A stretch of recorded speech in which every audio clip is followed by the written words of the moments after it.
கலகலப்பான திரைக்கதையுடன் commercial horror காமெடியாக உருவாகியுள்ள Rajini gang திரைப்படம் நவம்பர் 27 முதல். நவம்பர் 26 இந்திய அரசியல் சாசன தினம். இன்னைக்கு இந்தியன் கான்ஸ்டியூஷன் அதுபடிதான் இந்த நாடு 76 ஆண்டுகளா வெற்றிகரமா இயங்கிக்கிட்டு இருக்கு. இந்த அரசியலமைப்பு தினத்துல இந்த அரசியலமைப்பு பாதுகாக்கிறது நம்ம ஒவ்வொருத்தருடைய கடமை. நிச்சயமா ஆமா, இந்திய மக்களாகிய நாம் அப்படின்னு உறுதிமொழி எடுத்துக்கணும். ஏன்னா அம்பேத்கர் சட்டத்தை எல்லாம் உருவாக்குறப்பவே அந்த குழு எல்லோரையும் உள்ளடக்கிய ஒரு வளர்ச்சி, எல்லோருக்குமான சட்டமா தான் கொண்டு வந்திருந்தாங்க. இந்த எல்லோருக்குமான வளர்ச்சியை நோக்கி நம்ம எல்லாருமே போகணும். இதெல்லாம் நம்ம நினைச்சிட்டு நம்ம ஷோக்குள்ள போலாம். Welcome to the imperfect show. நான் உங்கள் நண்பன் சிபி சக்கரவர்த்தி. நான் உங்கள் வருண். ஓகே, ஷோக்குள்ள போயிடலாம். Welcome to the imperfect show. இன்னைக்கு ஒருத்தர் சட்டத்தை மதிச்சு சட்டமன்ற வளாகத்தில் இருக்கிற பேரவை தலைவர் அலுவலகத்துக்குள்ள போய் சட்டமன்ற பதவியே எனக்கு வேணாங்க அப்படின்னு ராஜினாமா கொடுத்திருக்காரு. ஜார்ஜ் கோட்டைக்கு போன செங்கோட்டையன் அநேகமா பனையூர் கோட்டை வழியாக திருப்பி 2026க்கு இங்க ஜார்ஜ் கோட்டைக்கு வருவாரா இல்ல கோட்டை விடுவாரா அப்படிங்கறதெல்லாம் நம்ம வெயிட் பண்ணி பாக்கணும். ஆமா, நம்ம நேத்தே சொல்லியிருந்தோம் செங்கோட்டையன் டிவிக்கு ரூட் எடுத்துட்டாரு அப்படின்னு சொல்லிட்டு. ஏன்னா ப்ராப்பர்ட்டி எல்லாம் போட்டு பார்த்திருக்காரு. ஓபிஎஸ் ஒன்னும் கை கொடுக்குற மாதிரி தெரியல. ஓபிஎஸ்கே கை கொடுக்க ஆள் இல்ல, நம்ம ஏன் போய்கிட்டு நினைச்சிருப்பாரு. ஆமா, என்டிஏமே கை தூக்கி விடுற மாதிரி தெரியல. அவங்க நம்மளை வச்சு ஒரு கேம் விளையாடிட்டாங்க, புரிஞ்சுக்கிட்டாரு. கிட்டத்தட்ட 50 வருஷம் அரசியல் வாழ்வுல இருக்கிறவர் செங்கோட்டையன். அதிமுக இரட்டலை சின்னத்துல நின்று அதிகமா ஜெயிச்சவரும் செங்கோட்டையன் தான். ஆமா, ஒரே தொகுதியில அதிகமா ஜெயிச்ச எம்எல்ஏ ஆனவரும் செங்கோட்டையன் தான். அதே மாதிரி எம்ஜிஆர் ஜெயலலிதா காலத்துல இந்த சுற்றுப்பயணத்தெல்லாம் வகுத்து கொடுத்தவரும் செங்கோட்டையன் தான்.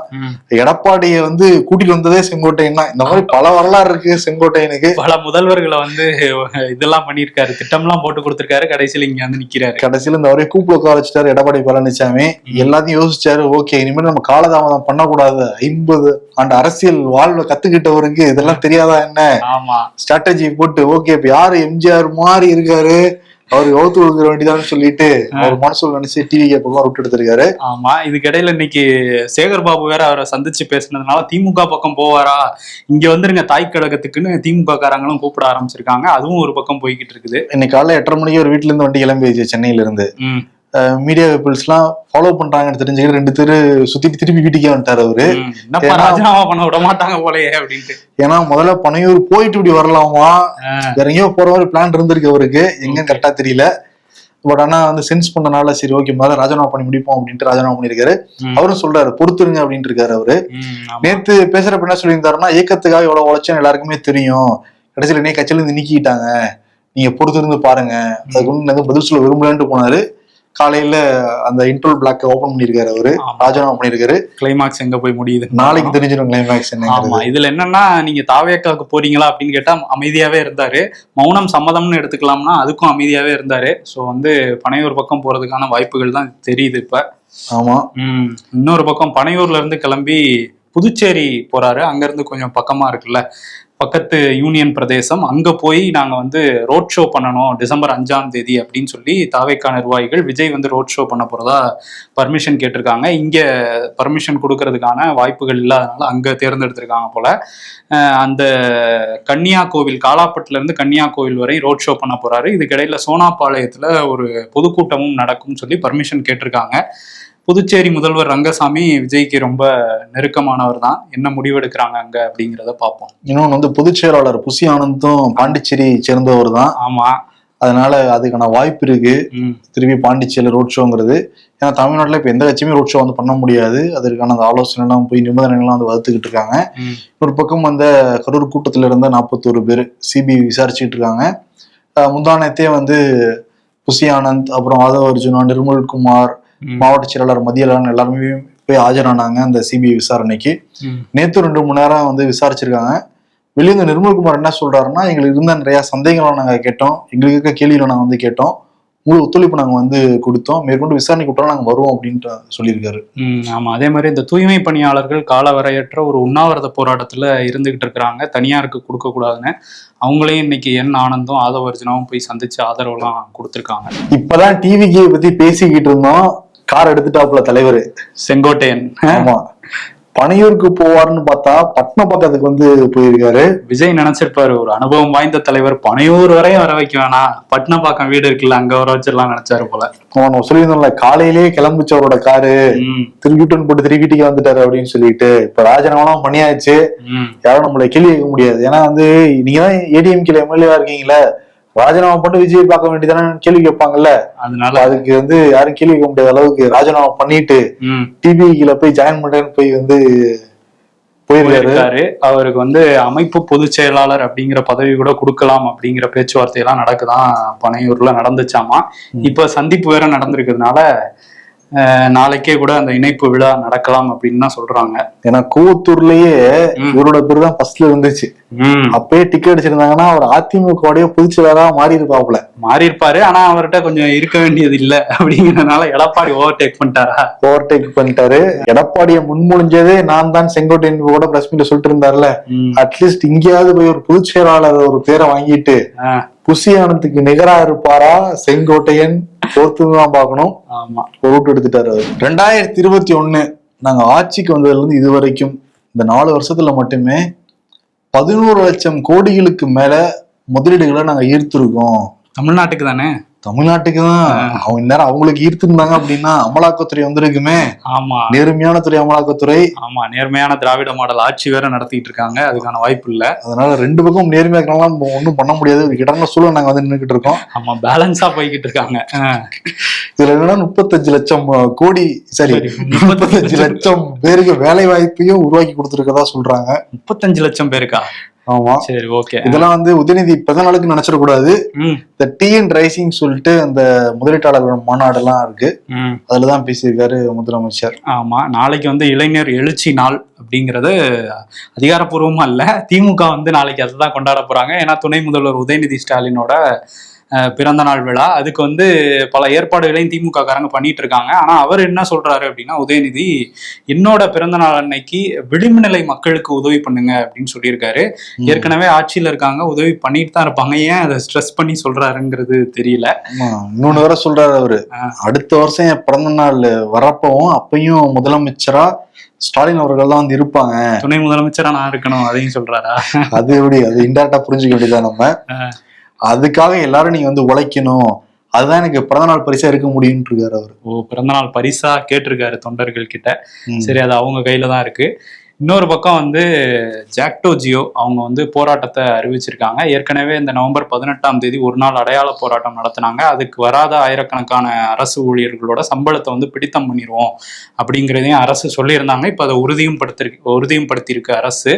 இன்னொரு பக்கம் இப்போ என்ன சொல்லியிருக்காங்கன்னா, ஜனவரி 6ஆம் தேதியிலேருந்து இந்த பழைய ஓய்வூதிய திட்டம், அதே மாதிரி காலி பணியிடங்கள் லட்சக்கணக்கில் இருக்க அரசு துறைகளில் அதை நிரப்பணும் உள்ளிட்ட ஒரு 10 கோரிக்கைகளை முன் வச்சு கால வரம்பற்ற ஒரு வேலை நிறுத்த போராட்டத்தை தொடங்குறோம் அப்படிங்கிறத ஜாக்டோ ஜியோ அறிவிச்சிருக்காங்க. ஏன் இப்போ சொல்லிருக்காங்கன்னா, ஒரு மாசம் டைம் இருக்கு, அது அறிவிச்சிட்டாங்கன்னா வாபஸ் வாங்கிடுவாங்க அவங்க. அறிவிக்காத பட்சத்துல ஒரு மிகப்பெரிய போராட்டத்தை நாங்க பண்ணுவோம், தமிழ்நாடே ஸ்தம்பிக்குங்கிற மாதிரி சொல்லிட்டு இருக்காங்க. பொறுத்திருந்து தான் பார்க்கணும். இன்னொரு பக்கம் கவர்னர் எப்பயாவது பேசுவார்ல, அதை எடுத்துட்டு வந்திருக்காரு ரகுபதி, சட்டத்துறை அமைச்சர். என்ன சொல்லியிருக்காரு அப்படின்னா, தமிழ்நாடு ஆளுநர் தமிழ்நாடு வந்து தனித்து விடப்பட்டிருக்கு, இவங்க வந்து தனியா வந்து இயங்கிக்கிட்டு இருக்காங்க, யாருக்கிட்டையும் வந்து கூட்டு சேர மாட்டேங்கிறாங்க, அதே மாதிரி திராவிடம்ங்கிறதே ஒரு கற்பனை தான் அப்படிங்கிற மாதிரி சில ஸ்டேட்மெண்ட் வந்து கொடுத்துருக்காரு. பீகாரிகளுக்கு இங்க பாதுகாப்பு இல்லைங்கிறதையும் சொல்லியிருக்காரு. அவரை மனசுல வச்சுட்டு சொல்லியிருக்காருன்னு நினைக்கிறேன் நான். இது வந்து அவருமே பாதுகாப்பா பல அடுக்கு போலீஸ் பாதுகாப்பு போட்டு அவர் இருக்காரு. அவர் வந்து மனசளவுல அவருக்கு பிரச்சனை இருக்கு, அவர் அதுக்கு பேசுறாரு, அதுக்கு பதில் பேசுறாங்க, இப்படிதான் இருக்கு. ஆனா அவர் வந்து அவரும் 19 பீகாரிகளுக்கு பாதுகாப்பு இல்லைன்னு பேசுறாரு. இத்தனைக்கு வந்து ஐபிஎஸ் இருந்தவர், எத்தனை இடத்துல சம்பவம் நடந்துச்சு நமக்கு தெரியல. உளவுத்துறையில இருந்தவர் தமிழ்நாடு ஆளுநர். சட்டத்துறை அமைச்சர் ரகுபதி என்ன சொல்றாரு அப்படின்னா, திராவிடம்ங்கிறது ஒரு கற்பனை அப்படின்னா ஏன் ஜனகணமனகர்ல வந்து திராவிடம் வருது அப்படின்னு கேள்வி எழுப்பியிருக்காரு. பாயிண்ட் எடுத்து கொடுத்திருக்காரு, அதை பண்ணிட போறாங்க. இன்னொரு பக்கம் பீகாரிகளுக்கு பாதுகாப்பு இல்லைங்கிற சொல்லலாம் அபத்தம். இப்படிதான் வந்து ஒடிசால வந்து தமிழன் உங்களெல்லாம் ஆளணுமா, தமிழன் கையில தான் சாவியெல்லாம் இருக்குன்னு சொல்லிட்டு ட்விஸ்ட் பண்ணி விட்டாங்க. அதேதான் பீகார்ல வந்து பண்ணிருக்காங்க அவங்க. இதே வேலைதான் பிஜேபிக்கு அப்படின்ட்டு இருக்காரு சட்டத்துறை அமைச்சர். பிரேமலதா விஜயகாந்த் முதல் முறையாக ஒரு பொதுக்கூட்டத்துல வந்து டான்ஸ் ஆடி இருக்காங்க. ஓ, டான்ஸா? அவங்க பேசி நம்ம பார்த்துருக்கோம். எங்க ஆடி இருக்காங்க அப்படின்னா, உள்ளம் தேடி இல்லம் நாடி தமிழ்நாடு முழுக்க சுற்றுப்பயணம் போய்கிட்டு இருக்காங்க. அவங்களுடைய பங்குக்கு ஊட்டி போயிருக்காங்க. ஊட்டியில படுகா மக்கள் வந்து வரவேற்றிருக்காங்க. இந்த படுகா டான்ஸ் ஆடுவாங்கல்ல. ஆமா, அது வந்து முதலமைச்சர் கூட அங்க போயிருந்தப்ப எதிர்கட்சி தலைவரா இருந்தப்ப டான்ஸ் எல்லாம் ஆடி இருக்காருல்ல. யார் போனாலுமே டான்ஸ் ஆடுவாங்க. அது காரணம் என்ன தெரியுமா? அங்க இருக்கிற கிளைமேட்டு, இன்னொன்னு அங்க இருக்கிற மக்கள். அந்த மக்களோட முகத்தை பார்த்தாலே ஒரு முக மலர்ச்சி. அந்த மக்களுடைய முகத்தை பார்த்தாலே நமக்கு மகிழ்ச்சி ஏற்பட்டுரும். அப்போ அவங்களுடைய வேண்டுகோள் நம்மளால தட்ட முடியுமா? ஆமா, அதனால போட வேண்டியதான். படுகர் இன பாரம்பரிய டான்ஸ் வந்து ஆடி இருக்காங்களா? பேசுறப்ப என்ன சொல்றாங்கன்னா 234 தொகுதியிலயுமே தேமுதிக வலுவா இருக்குன்னு இருக்காங்க. அதுதான் கொஞ்சம் காமெடியா இருக்கு நமக்கு. சரி, ஆனா வந்து பாருங்களேன், அவங்க எவ்வளவு தைரியமா 234 தொகுதியிலையும் சொல்றாங்க. அதுதான் கான்பிடென்ட். ஆனா வந்து அவங்க சொல்லியிருக்காங்க, நாங்க ஒரு சீட்டுக்காக இந்த தேர்தல்ல ராஜ்யசபா சீட்டு தரோம்னு சொல்லியிருந்தாங்க. இப்ப கொடுக்கல. அந்த ஒரு சீட்டுக்காக நாங்க திரும்பி அதிமுக கூட்டணிக்கு போயிடுவோம்லாம் சொல்ல முடியாது. ஒரு சீட்டுக்காக எல்லாம் போக முடியாது. நோட்டுக்காக, நோட்ல எழுதி வச்சிருப்பாங்கல்ல யாரு என்ன தொகுதிங்கிறது. அந்த நோட்லாம் சீட்லாம் கொடுத்தாங்கன்னா அவங்க போவாங்க அங்க. சரி, இன்னொரு செய்தி என்ன அப்படின்னா, இந்த ரயில்வே பிரச்சனை பெரும் பிரச்சனையா இருக்கு இந்தியாவில். இந்த நிதி ஒதுக்குறதுலையும் பல பிரச்சனைகள் போயிட்டு இருக்கு. இப்போ அதை ஒட்டி ஒரு கூட்டம் நடந்திருக்கு. அதில் வந்து ரயில்வே துறை அமைச்சர் அஸ்வினி வைஷ்ணவ் கலந்துகிட்டு இருக்காரு. அங்கே போய் தமிழ்நாட்டில் மதுரை எம்பி சு வெங்கடேசனும் கலந்துகிட்டதா சொல்லியிருக்காரு. தமிழ்நாடு கேரளாவை தொடர்ந்து புறக்கணிக்கிறீங்க அப்படின்னு சொல்லி அங்கே பதிவு பண்ணதாகவும் சொல்றாரு. அதை ஒட்டி நிறைய பாயிண்ட்ஸும் அவர் வந்து சொல்லியிருக்காரு. என்னன்னா, கிட்டத்தட்ட 31,458 கோடி இந்த 2024-25 வந்து நிதி ஒதுக்குனாங்க ரயில்வேல புதிய வழித்தடங்கள் அமைக்கிறதுக்கு. இதுல தென்னக ரயில்வேக்கு வெறும் 301 கோடி, அதாவது 1% மட்டும்தான் ஒதுக்கியிருக்காங்க. இது அப்பட்டமான வஞ்சகம் அப்படிங்கிறத சொல்றாரு. அதே மாதிரி காலி பணியிடங்கள் நிறைய இருக்கு. லோகோ பைலட் உட்பட எல்லாத்துலேயுமே காலி பணியிடங்கள் நிரப்பாம இருக்குன்னு ஒரு பெரிய பட்டியலே போட்டிருக்காரு ரயில்வே துறையில உள்ள பிரச்சனைகளை. 2017 போரூர் பக்கத்துல ஒரு 6 வயது சிறுமியை பாலியல் வன்கொடுமை செஞ்சு கொடூரமா கொலை செஞ்சிருந்தான் தஷ்வந்த் அப்படிங்கிற நபர். அதுக்கப்புறம் அவங்க தாயாரையும் கொலை செய்ததா அந்த குற்றச்சாட்டுகள்லாம் கைதாகி இப்போ எல்லா வழக்குலையும் விடுதலையாயிருக்காரு அந்த தஷ்வந்த். இப்போ உச்சநீதிமன்றத்துல தமிழ்நாடு அரசு சார்பில் அந்த தீர்ப்பை வந்து மறு ஆய்வு பண்ணணும்னு ஒரு சீராய்வு மனு போட்டிருக்காங்க. இதுக்கப்புறமா தான் அந்த நடந்த கொலைகளுக்கு நீதி கிடைக்கும் அப்படின்னு நம்புவோம். நெல்லையில ஒரு காமெடியான சம்பவம் கிடையாது. அதை படிக்கிறப்ப நிறைய பேர் காமெடியா எடுத்துக்கிறாங்க. ஜேம்ஸ் பால் அப்படிங்கிறவருடைய வீடு பழையப்பேட்டையில இருக்கு. அவரை பொண்ணை பார்க்கறதுக்காக ஒரு மதுரை போனப்ப அந்த சமயத்துல ஒரு திருடன் வந்திருக்கான் வீட்டுக்குள்ளார. வீட்டுல இருக்கிற எல்லாத்தையும் வந்து தேடிருக்கான். எல்லாத்தையும் உடைச்சு எதுவுமே தேரவே இல்லையா. 1000 ரூபாய் மதிப்பு இருக்கிற ஒரு உண்டியலை மட்டும் எடுத்துக்கிட்டான் அவன். எடுத்துட்டு லெட்டர் எழுதி வச்சிருக்கான் 4 பக்கத்துக்கு. எதுவுமே காசு கொஞ்சம் கூட இல்ல. நெக்ஸ்ட் டைம் திருடு வந்தானா காசு வைங்க கொஞ்சமாவது. காசே இல்லாத வீட்டுக்கு எதுக்குடா இவ்வளவு கேமரா வெண்ணைகளா அப்படின்னு சொல்லிட்டு இப்படிக்கு திருடன்னு எழுதி வச்சுட்டு போயிருக்கான் அவன். எழுத படிக்க தெரிஞ்ச திருடனா இருக்காப்ல. சரி, அதை வந்து இதே மாதிரி விசாரிச்சுட்டு இருக்காங்க. அதை அதை போலீஸ் விசாரிக்கிறாங்க. இதே மாதிரி அமைச்சர் துரைமுருகனோட அந்த ஏலகிரி வீட்லயும் ஏதோ எழுதி வச்சுட்டு போனாங்கன்னு நினைக்கிறேன். 1 ரூபா கூட இல்ல, இவ்வளவு பெரிய வீடான்ட்டு. துரைமுருகன் வீடு இல்லாத கொஞ்சம் சந்தேகமா இருக்குன்னு கூட திருடன் நினைச்சிருப்போம்னு வச்சுக்கோ. இங்க வந்து நெல்லையில சொல்லியிருக்க. பீகார்ல 10வது முறையா முதல்வரா பதவியேற்ற நிதிஷ்குமார் அடுத்த 5 ஆண்டுகள்ல 1 கோடி வேலை வாய்ப்புகளை நான் ஏற்படுத்துவேன் அப்படின்னு சொல்லியிருக்காரு. கடந்த 20 ஆண்டுகள்ல என்ன ஏற்படுத்தினாருங்கிறத அவரு சொல்லல. அதையேதான் பண்ண போறேன். அதேதான் அடுத்த 5 ஆண்டும் பண்ணுவாரான்னு தெரியல. ஆனா பண்ண முடியாத அளவுக்கு அவர் பவர் எல்லாம் பறிச்சுதான் வச்சிருக்கிறாங்க பிஜேபி. இன்னொரு விஷயத்த பண்ணியிருக்காங்க பீகார் அரசு. என்னன்னா 2005 எதிர்கட்சியா மாறிச்சு ஆர்ஜேடி. அப்ப வந்து முதல்வராக இருந்த ராபரி தேவி, லாலுவோட மனைவி, அவங்க வந்து எதிர்கட்சி தலைவராக மாறினோன்னே நம்பர் 10 சர்க்குலர் ரோடு அப்படிங்கிற அந்த அட்ரஸ் உடைய அந்த பங்களாவை வந்து ஒதுக்குனாங்க எதிர்கட்சி தலைவர் அப்படிங்கிற அடிப்படையில. இப்போ அந்த வீட்டில் தான் 20 வருஷமா லாலு பிரசாத் யாதவோட குடும்பம் இருந்தது. தேஜஸ்வி யாதவ் அங்கே வளர்ந்துதான் இன்னைக்கு வந்து எதிர்கட்சி தலைவராக மாறி இருக்காரு. ஸோ இந்த வீட்டில இருந்து நீங்க உடனடியாக வெளியேறணும்னு சொல்லி பீகார் அரசு முடிவெடுத்து நோட்டீஸ்லாம் அனுப்பிச்சிருக்காங்க. உங்களுக்கு வேற இடத்துல வீடு தரோன்னு. இது நிதிஷோட அந்த சிஎம் ரெசிடென்ஸுக்கு பக்கத்திலே இருக்கு. பக்கத்துல வேணாம்னு நினைக்கிறாங்களா என்னன்னு தெரியல. அங்கிருந்து கிளப்புறாங்க அவங்கள. ஓகே, இன்னொரு பக்கம் சார் தமிழ்நாட்டிலே வந்து நடந்துகிட்டு இருக்கு. 12 மாநிலங்கள்லயே வந்து நடந்துகிட்டு இருக்கு. அது ஒரு பெரிய பிரச்சனை தான். பொதுமக்களுக்கு இது வரைக்கும் புரியல. சார் அந்த பிஎல்ஓக்களுக்கும் வந்து டெய்லியும் அப்லோட் பண்றதுக்கே நைட் 1 மணி வரைக்கும் ஆயிடுதான். திருப்பி அடுத்த நாள் திருப்பி காலையில வேலையை ஆரம்பிக்கிறதா வந்து சொல்றாங்க. ஒரு ஃபார்ம் அப்லோட் பண்றதுக்கு 20 நிமிஷம் ஆகுதுன்னு வேற சொல்றாங்க. ரொம்ப கஷ்டமா தான் இருக்கு அவங்களோட கதைகள்லாம் கேட்குறப்ப. இப்ப பீகார்ல மம்தா அந்த சாருக்கு எதிராக ஒரு 3 கிலோமீட்டர் பேரணியும் வந்து பண்ணிருக்காங்க. அவங்க பேசுறப்ப என்ன சொல்றாங்கன்னா, வெளிநாட்டுல இருந்து ஊடுருவிப்பாங்க அப்படின்னு குற்றச்சாட்டு வைக்கிறாங்க. ரயில்வே டிபார்ட்மெண்ட்டும் கண்ட்ரோல் இருக்கு, ஏர்போர்ட்டும் கண்ட்ரோல் இருக்கு, பாஸ்போர்ட்டும் கண்ட்ரோல் வந்து இருக்கு, சுங்கச்சாலையும் கண்ட்ரோல் இருக்கு. இதெல்லாம் தாண்டி இன்னும் உள்ள வந்துட்டாங்கன்னா யாரு பொறுப்பது? நீங்க தானே பொறுப்பது. அதுக்கே எல்லா மக்களையும் நீங்க வந்து துயரப்படுத்துறீங்க, துன்பப்படுத்துறீங்க. உங்க ஆட்களை மட்டும் வச்சுக்கணும், மற்றனால நீக்கணும் தானே அதை கொண்டு வரீங்கிற மாதிரி அவங்க வந்து நிறைய கேள்வி எழுப்பியிருக்காங்க அந்த நடைப்பயணத்துல. ஆமா. இடபிள்யூஎஸ் எக்கனாமிக்கலி வீக்கர் செக்ஷன், அதாவது அந்த உயர் அடுக்குல உள்ள ஆதிக்க சாதிகள்ல யார் வந்து பொருளாதாரத்துல பின்தங்கி இருக்காங்களோ அவங்களுக்கான இடஒதுக்கீடு மத்திய அரசு ஒரு விஷயத்த கொண்டு வந்தாங்க. இதுல வந்து என்ன கேட்டகரி வச்சிருந்தாங்கன்னா, அந்த ஓப்பன் கோட்டா ஓசியில இருக்கவங்க எல்லாம் வந்து இந்த இடபிள்யூஎஸ் கீழே வரணும் அப்படின்னா 8 லட்சத்துக்கும் குறைவான வருமானம், ஆண்டு வருமானம் இருக்கணும் அப்படின்னு சொல்லியிருந்தாங்க. இப்ப இதுல புதுசா ஒரு சர்ச்சை வெடிச்சிருக்கு. பிஜிக்கான முதுகலை நீட் தேர்வு நடந்து முடிஞ்சிருக்கு. அதுல வந்து நிறைய இந்த இடபிள்யூஎஸ் கேட்டகரியில வந்து ஒரு 140 பேர் வந்து ரொம்ப பின்னாடி ரேங்க் எடுத்ததுனால அவங்க வந்து காசு கொடுத்து பல தனியார் கல்லூரிகளில் பிஜி கோர்ஸ் வந்து சேர்ந்துருக்காங்க அப்படிங்கிறது தான் மருத்துவ படிப்புல. இதுல என்ன சர்ச்சை அப்படின்னா, அவங்களோட ஃபீஸ் வந்து எவ்வளவு கட்டியிருக்காங்க அப்படின்னா 25 லட்சத்துல ஆரம்பிச்சு 1 கோடி வரையும் அந்த 140 பேரும் வந்து பல வெரைட்டியான ஃபீஸஸை கட்டியிருக்காங்க.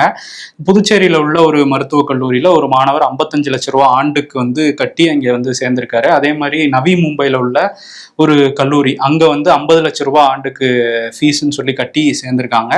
ஆண்டு வருமானமே 8 லட்சத்துக்கு கீழே தான் இருக்கணும் இந்த கேட்டகரியில வரவங்க. அப்புறம் எப்படி இவங்க இவ்வளவு வருமானம் வந்து ஈட்ட முடியும், இப்போ எப்படி ஃபீஸ் கட்டினாங்க அப்படிங்கிற கேள்வியை தான் எதிர்கட்சிகள் கேட்குறாங்க. அதே மாதிரி இந்த இவங்கெல்லாம் எந்த கோட்டால உள்ள போயிருக்காங்க அப்படின்னா, ஒன்று மேனேஜ்மெண்ட் கோட்டா, இன்னொன்று என்ஆர்ஐ கோட்டா அப்படின்றாங்க. என்ஆர்ஐக்கு வந்து எப்படி இந்த இடபிள்யூஎஸ்குள்ள வந்தாங்க அப்படிங்கிற கேள்வியும் கேட்குறாங்க. இது போன ஆண்டே ஒரு பிரச்சனையாச்சு. இப்போ வந்து அந்த நம்பர்ஸ் வந்து அதிகமாகிட்டே போகுது அப்படிங்கிறதையும் எதிர்கட்சிகள் சொல்றாங்க. இது வேணும்னே பாஜக அமைதியா இருக்காங்க, சில பேருக்கு சாதகமா அதை மாத்தி விடுறாங்கிற குற்றச்சாட்டையும் கம்யூனிஸ்ட் காங்கிரஸ்லாம் வைக்கிறாங்க. கலிபோர்னியால நடந்த ஒரு நிகழ்வு சர்வதேச செய்தியா மாறி இருக்கு.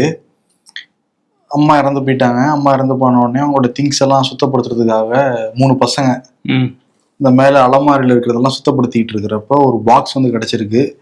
அந்த பாக்ஸ்ல பாக்குறப்ப சூப்பர்மேன் இந்த காமிக்ஸ் புக் இருக்குல்ல, அதுல ஃபர்ஸ்ட் எடிஷன் வந்து கிடைச்சிருக்கு. அப்படியே புத்தம் புதுசா இருந்திருக்கு, எந்த விதமான டேமேஜுமே இல்லாம. 1938 செகண்ட் வேர்ல்டு வார் சமயத்துல அந்த கலரா வந்து அந்த புக், காமிக் புக் வந்து கிடைச்சிருக்கு. இது 2024 கிடைச்சிருக்கு அவங்களுக்கு. இப்ப வந்து ஏலத்துல விட்டு 81 கோடி விற்பனை ஆயிருக்கான் ஏலத்துல. முதல் காமிக் புக் சூப்பர்மேன் அப்படிங்கிறதுனால எல்லாரும் செட்டில் ஆயிட்டாங்களா. அவங்க ரொம்ப கஷ்டத்துல இருந்தோம், என்ன பண்றேனே தெரியல, ரொம்ப நாளா தூசியாவே இருந்துச்சு. என் அம்மா அடிக்கடி என்கிட்ட சொல்லிட்டு இருப்பாங்க, நான் காமிக்ஸ் புக் வச்சிருக்கேன்டா, அதெல்லாம் உங்களுக்கு ஒரு காலத்துல பயன்லாம் இருக்குண்டான்லாம் இருப்பாங்க. அப்பெல்லாம் கடந்து போய்கிட்டு இருந்தோம். ஏதாவது பிரச்சனை வந்தா அந்த பொட்டியை திறந்து பாருங்கிற மாதிரி அவங்க அம்மா வந்து சொல்லிட்டு போனது. ஆமா, வீடு சுத்தப்படுத்தினா அந்த மாதிரி நன்மைகள் வந்து சேருமா? நம்மளும் சுத்தப்படுத்தணும் போல தெரியுது போற பக்கம் பார்த்தா. ஆனா நம்ம கிட்ட புக்கு கிடைக்கும். பொன்னியின் செல்வன் ஃபர்ஸ்ட் பார்ட்டே முதல் எடிஷன் கிடைக்குன்னு வச்சுக்கோங்க. அது அவங்க எல்லாத்தையும் நிறைய பேர்கிட்ட இருக்கும், அதனால அது ஏலத்துல ஃபர்ஸ்ட் எடிஷன் கிடைச்சா கூட அவ்வளவு ஏலம் போகுமா கேட்டா இங்க கஷ்டமா இல்ல. ஆமா, அதுக்கு நாங்க என்ன பண்றதுன்னு போயிருவாங்கல்ல. ஓகே, ஆமா, ஓகே, சரி. இன்னொரு செய்தி வந்து இந்த இலங்கையில யாலா அப்படிங்கிற நேஷனல் பார்க் இருக்கு. அந்த சரணாலயத்துல நிறைய கஞ்சா செடிகள் இருக்குதா ஒரு புகார் வந்தோன்னா போலீஸ் அங்க போய் பார்த்திருக்காங்க. பார்த்தா 2 லட்சம் கஞ்சா செடிகள் அங்க வளர்க்கப்பட்டிருக்கு. 50 கிலோ காய வச்ச கஞ்சா, அந்த கஞ்சா உலர்த்தப்பட்ட கஞ்சாவையும் பறிமுதல் பண்ணியிருக்காங்க. ஸோ இங்கிருந்து வெளிநாடுகளுக்கெல்லாம் கூட ஏற்றுமதிலாம் பண்ணியிருப்பாங்க போலங்கிற கோணத்துல ஒரு விசாரணையும் நடந்துகிட்டு இருக்கு.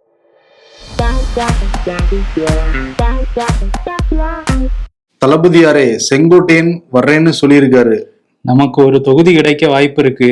இன்னும் 116 பேரை வந்தா போதும், ஆட்சி அமைச்சிடலாம் அப்படின்னு விஜய் கிட்ட சொல்றாங்க போல. எக்ஸாம் ஹால் ஸ்டாஃப் கொஸ்டின் பேப்பர்ல எதையும் எழுதக்கூடாது. அட கிறுக்கு பேப்பர்ல ஆன்சர் பேப்பர்லயே என்ன எழுதுறதுன்னு தெரியலையே.